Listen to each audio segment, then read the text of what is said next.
Good evening, ladies and gentlemen. On this Christmas Eve, once again, Lionel Barrymore sets aside his role as mayor of the town to take you back to a Christmas Eve 100 years ago with his unforgettable portrayal of Scrooge. As in past years, Mr. Barrymore's sponsor, the Noxema Chemical Company, relinquishes all commercial time so you may enjoy this famous Christmas story without interruption. And now, Lionel Barrymore in Dickens' A Christmas Carol. Chorus.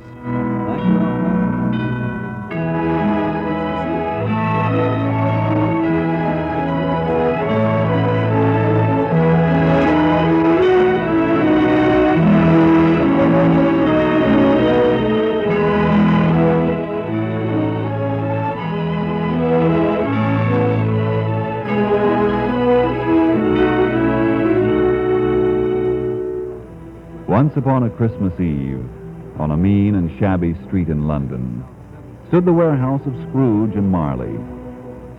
Marley was 7 years dead, but Scrooge never bothered to paint out the name. It was a waste of time, paint, and money. Oh, he was a tight-fisted hand at the grindstone, was Ebenezer Scrooge, a squeezing, grasping, clutching, covetous old sinner. A frosty rime was on his head and on his eyebrows and on his wiry chin. And the cold within him iced his office in the dog days and didn't thaw it out 1 degree at Christmas. A fact that could be attested by Bob Cratchit, his overworked and shivering clerk.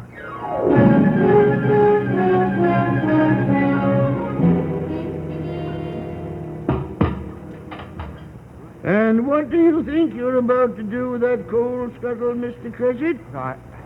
Well, you see, my stove's gone out, Mr. Scrooge. Indeed. It was a very small fire to begin with, sir. Tell me, Mr. Cratchit, you like working here? Oh, yes, indeed, sir. And you have need of the 15 bob I pay you every week? Need? Oh, yes, indeed, sir.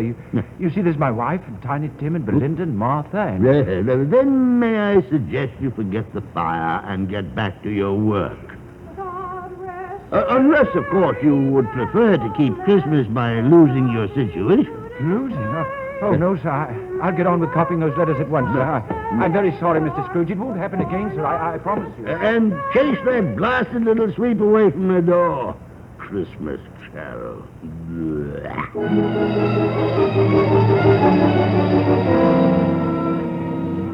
Yes, no wind that blew was bitterer than Ebenezer Scrooge. No pelting rain less open to entreaty. And what did Scrooge think of Christmas? Well, on this particular Christmas Eve, his only nephew, Fred, stopped by the warehouse to see him.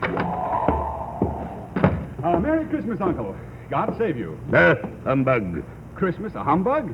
Oh, come now. You don't mean that. I do. Merry Christmas. What right have you to be merry? You're poor enough. Very well, then. What right have you to be dismal? You're rich enough. Humbug. Oh, don't be cross, Uncle. What else can I be when I live in such a world of fools as this? Merry Christmas. Out upon Merry Christmas. What's Christmas time to you but a time for paying bills without money? Time for finding yourself a year older and not an hour richer. A time for balancing your books and having every item in them through a round dozen of months presented dead against you. Uncle. Yeah. If I had my way, every idiot who goes about with Merry Christmas on his lips would be boiled with his own pudding and buried with a stake of holly through his heart. Uncle. Nephew, keep Christmas in your own way and let me keep it in mine. But you don't keep it. Well, let me leave it alone, then. Much good may it do you. Much good it ever has done you. Oh, I've derived good from many things by which I haven't profited. Yeah. And Christmas is one of them. Yeah. I've always thought of Christmas as a good time. A kind, forgiving, charitable, pleasant time. The only time in the long calendar of the year when people open their shut-up hearts and think of their fellow men. Humbug. And therefore, although it has never put a scrap of gold or silver in my pocket, I believe that it has done me good and will do me good. And I say, God bless it. You're a very powerful speaker, sir. I wonder you don't go into Parliament. Don't be angry, Uncle. Come and dine with us tomorrow. Good afternoon, nephew. But why won't you? Good afternoon. Well, I'm sorry to find you so resolute. But Merry Christmas, Uncle. Good afternoon. And a Happy New Year. Good afternoon!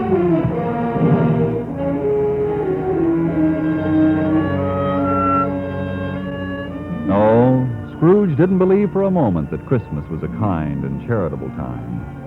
He proved it that very same afternoon when two gentlemen stopped at his warehouse to collect his Christmas donation to the poor. At this festive season of the year, Mr. Scrooge, it is more than usually desirable that we should make some slight provision for the poor and destitute. Indeed. Tell me, are there no prisons? Oh, plenty of prisons. And the workhouses, are they still in operation? They are, although I wish I could say they were not. The treadmill and the poor law, are they still in full vigor? Both very busy, sir. Very well, then. What do you want of me?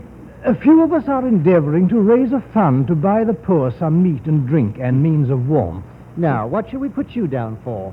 Nothing. Oh, you wish to be anonymous. I wish to be left alone. Mr. Scrooge. I don't make myself merry at Christmas, and I can't afford to make a lot of idle people merry. I help support the prisons and the workhouses. They cost enough, heaven knows. And those who are badly off, they can go there. But many can't go there, and many would rather die than go there. Well, if they'd rather die, they better go and do it. And decrease the surplus population. Besides, I find it quite enough for a man to mind his own business and not interfere with other people's. Mine occupies me constantly. Good afternoon, gentlemen. Good afternoon.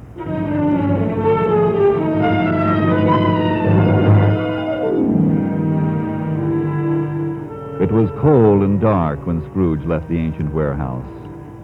The fog was so thick that he had some difficulty in locating the lowering pile of building where he had a gloomy suite of rooms.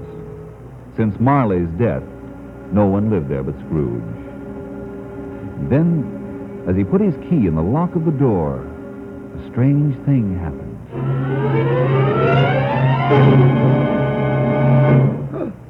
That door knocker. I could have sworn it was Marley's face. The humbug. Scrooge entered, then locked and double-locked the door behind him. He wasn't a man to be frightened by a door knocker. Humbug. He lit his candle and started up the stairs, his footsteps echoing through the quiet house.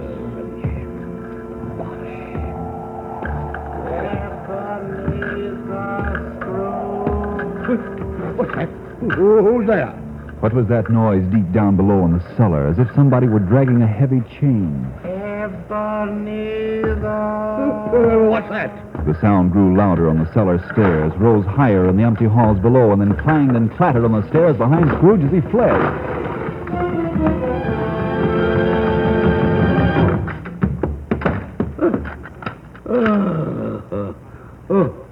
That's humbug still. Don't believe it. Then, as though a part of the fog outside, the ghost of Jacob Marley passed through the closed and locked door.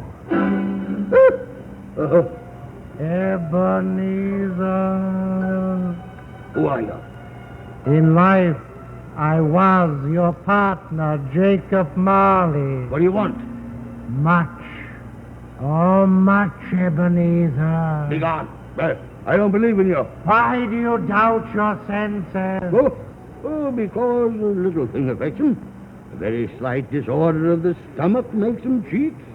Or you may be an undigested bit of beef, or a blot of mustard, a crumb of cheese, or a fragment of underdone potato. There's more gravy than grave about you. Please don't do that. Don't do that. I beg of you. Oh, man of worldly mind, do you believe in me or not? I do. Does it make you any happier, Jacob? I do. But why do spirits walk here? Why do you come to me? It is required of every man that the spirit within him should walk abroad among his fellow men. Yes, Jacob, yes. And if that spirit goes not forth in life, it is condemned to do so after death. But why must you wear that heavy chain? that chain of cash boxes and keys and padlocks and ledgers and deeds and swollen purses. It is the one I forged in life. I made it link by link and yard by yard. But why should you be so accursed? You were always a good man of business, Jacob. Business? Mankind was my business. The common welfare was my business. Charity, mercy, forbearance were all my business. Jacob. Hear me. I will now. You may still have a chance and hope of escaping my fate. Thank you, Jacob, thank you. You will be haunted by 3 spirits. 3, Jacob? Receive them. And for your own sake, remember what has passed between us. Jacob, wait now. Don't leave me, Jacob, please. Look to see me no more. Farewell, Ebenezer. Jacob, wait. Jacob!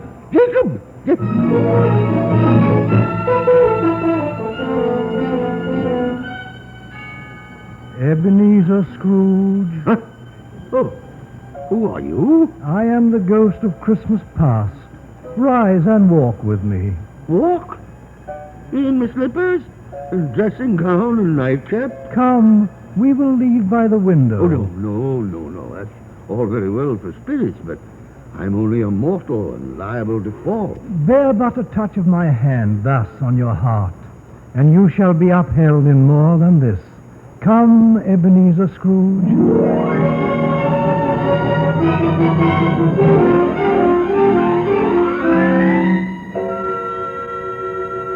Look just below us, Ebenezer Scrooge. The city and the years have been left behind. Do you know this place? Why, yes, of course I know it, Spirit. I was a boy here. See? There's my old school with the cupola and the bell hanging in it. An ugly, lifeless place. It looks quite deserted. It was Christmas Day. All the boys had gone home for the holiday. All? Who is that lonely child left behind and chided for his tears by the schoolmaster? I was that child, Spirit.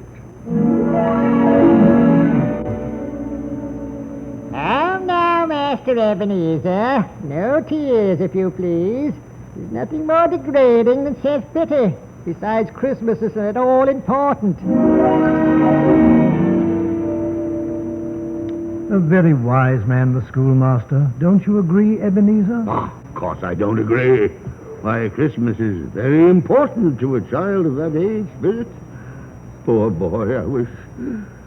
Oh, well, it's too late now. What is it? Oh, nothing much. There was a boy singing a Christmas carol outside my warehouse. I wish I'd given him something, that's all. Yes? Come, let's see another Christmas.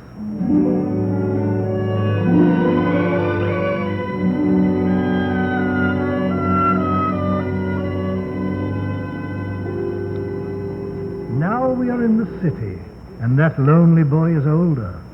Do you know this warehouse, Ebenezer? Know it? Of course I know it. I was apprentice here. Were you happy? Oh, yes. I was very happy, Spirit, very happy. My employer was a kind man, and... Well, why, bless his heart, there he is. It's old Fezziwig alive again.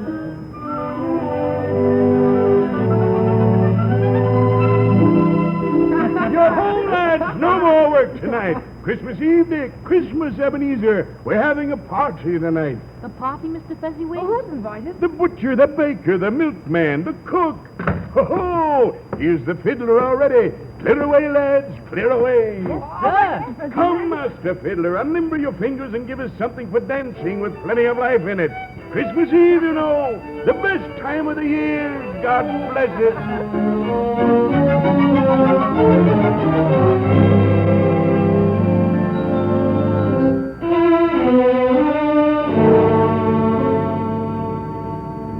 A very simple and foolish man, old Fezziwig, with no head at all for business, Ebenezer Scrooge. Nonsense, Spirit.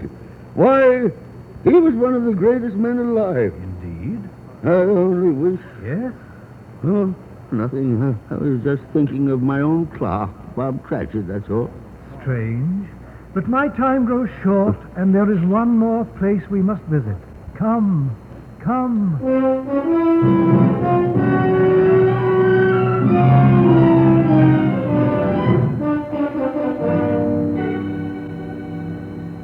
Look about you, Ebenezer Scrooge.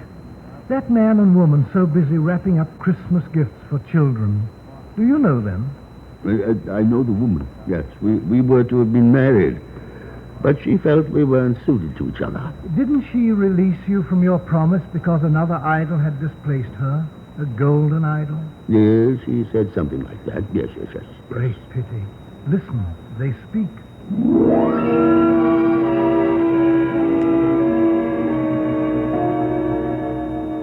There, darling, I think that'll do if you'll tie the ribbon.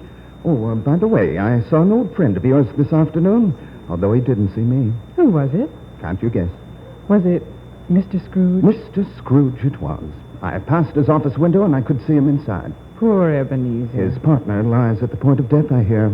And there's Scrooge sat alone, quite alone in the whole world, I do believe. He's a very rich man, but he has so little.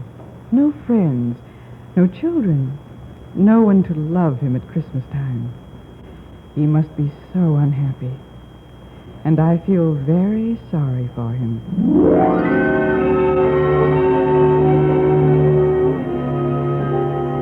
Spirit, remove me from this place. Not yet. Oh, not yet, Ebenezer Scrooge. You have seen the past.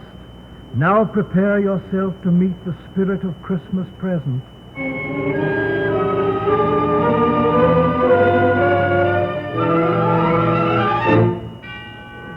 Spirit, where are you? Don't leave me alone. Be not afraid, Ebenezer Scrooge. Behold in me the spirit of Christmas present. The place is strange. Where are we? There below us lies Camden Town. Oh, Camden Town. That's where my clerk, Bob Cratchit, lives. Yes, it is he we visit. See, there below us is the street and house we seek. Not a pretty setting, is it? Well, no. It isn't exactly palatial. But it probably serves its purpose. After all, he's only a clerk, you know. Ah, yes. And with so many mouths to feed, it's doubtless the best he can afford. Come, we will go in.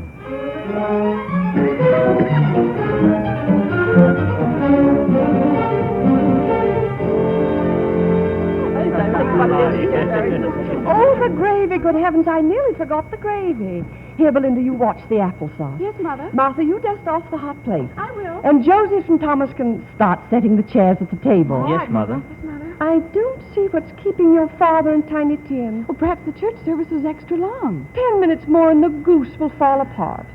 And the pudding will be overdone. Oh, no. Here they come now. They're just turning the corner. Tiny Tim's riding on Father's shoulder. Oh, thank heavens. Open the door, Father, Belinda. Yes, Mother.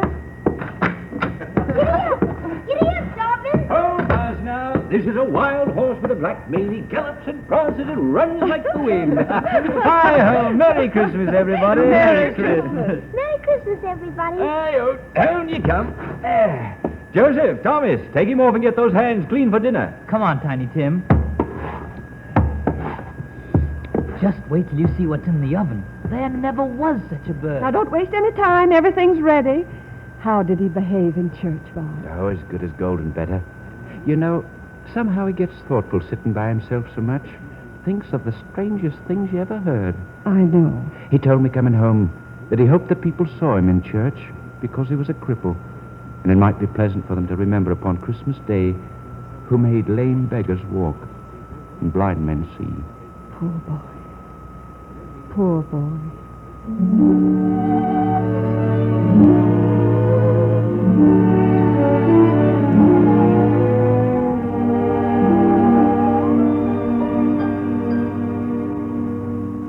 Why are there tears in your eyes, Ebenezer Scrooge?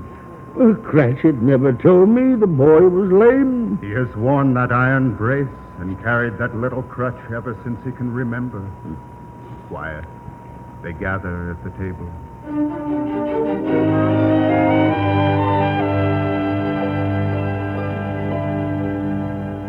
A toast to the founder of the feast.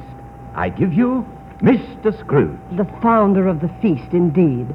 I wish I had him here. I'd give him a piece of my mind to feast upon. My dear, Christmas Day. Well, I'll drink his health for your sake and the day's, not for his. And a Merry Christmas to us all, my dears. God bless us. God bless us. And what do you say, Tiny Tim? God bless us, everyone.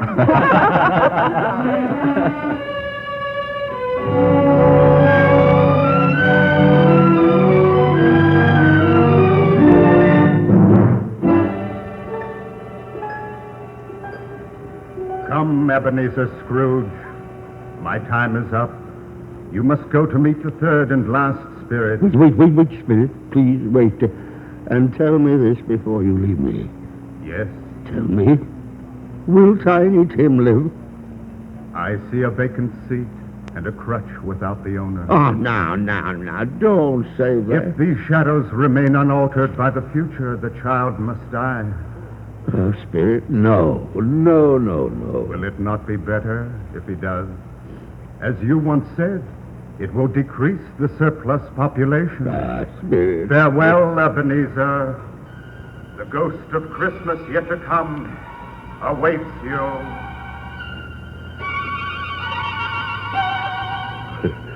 Where am I? What place is this? So dark and cold and thick with fog? And who are you, dark phantom with the hidden face? I fear you more than any of the others. Are you the ghost of Christmas yet to come? But this is a burial ground, neglected and overgrown with grass and weeds, the resting place of those forgotten and unloved. Why do you point to that stone? What name is written there that I must read? Letters are too dim and fog's too heavy. Tell me, Spirit, who rests in this lonely, untended earth? You are that man, Ebenezer Scrooge. No, Spirit, no. You are that man. Spirit, hear me. I'm not the man I was. I'll not be the man I must have been but for this night. I will honor Christmas in my heart and try to keep it all here. Hear me, Spirit. Hear me and tell me I may sponge away the writing on that terrible stone.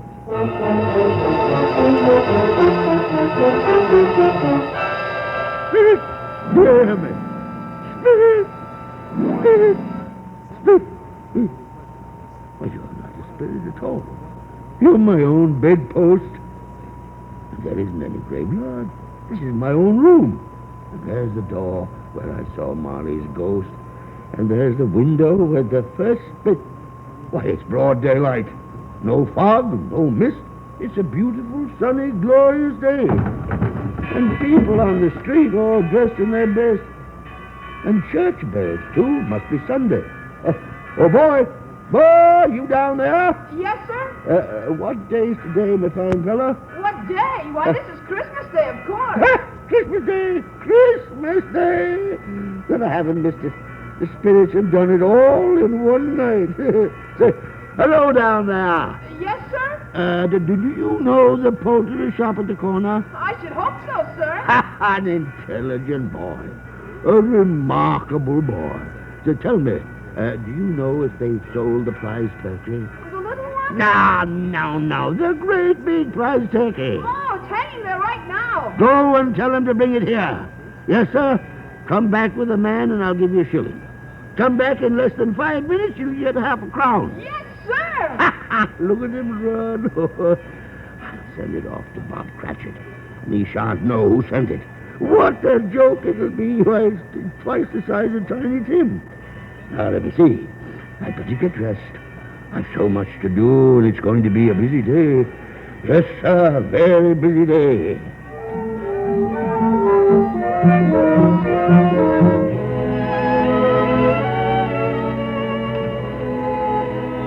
And it was a busy day. Ebenezer Scrooge was out observing Merry Christmas in the merriest way. And he looked so delighted that people just couldn't resist speaking to him. Merry Christmas, Mr. Scrooge. Merry Christmas. Yes, and he stopped to pat children on the head. Hello, son. Merry Christmas, my dear. and gave shillings to beggars. God bless you, Mr. Scrooge. And he even went calling on his nephew, and his nephew's wife kissed him. Oh, he had a wonderful time and a wonderful Christmas.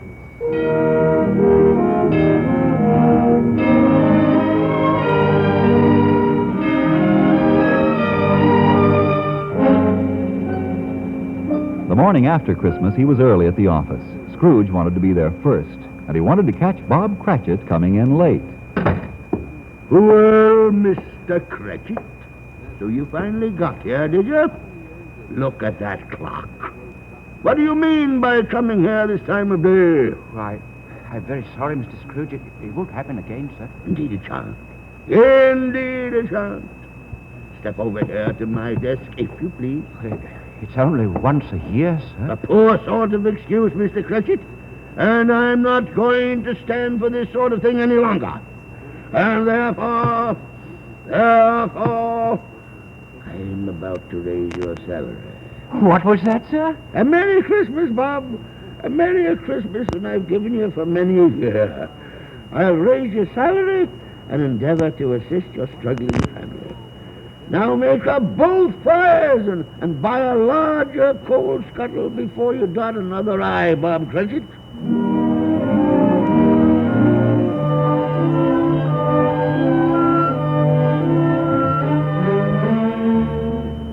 And Scrooge was even better than his word. He did it all and infinitely more. And to Tiny Tim, who did not die, he was a second father. He became as good a friend and as good a man as the good old city ever knew, or any other good old city, town, or borough in the good old world.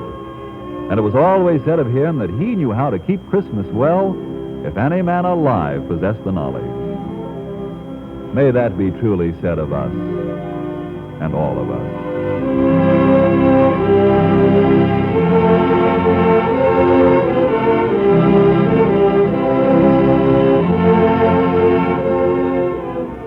And so, as Tiny Tim observed, God bless us, everyone.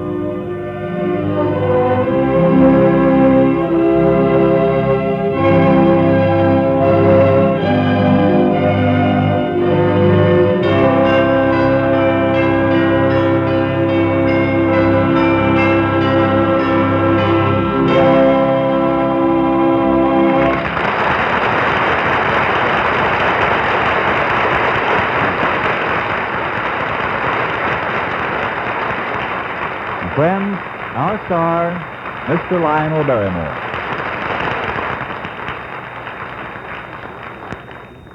In a very few hours, it will be Christmas again. A day when the world is united in the laughter of children and the memories of grown-ups. And so, speaking not only for myself, but for Agnes Moorehead, Conrad Binion, and everyone connected with this program, and for our sponsor, Dr. Bunting, and the Noxema people everywhere, I want to wish you all the merriest of Merry Christmases. Merry Christmas. Thank you, Mr. Barrymore.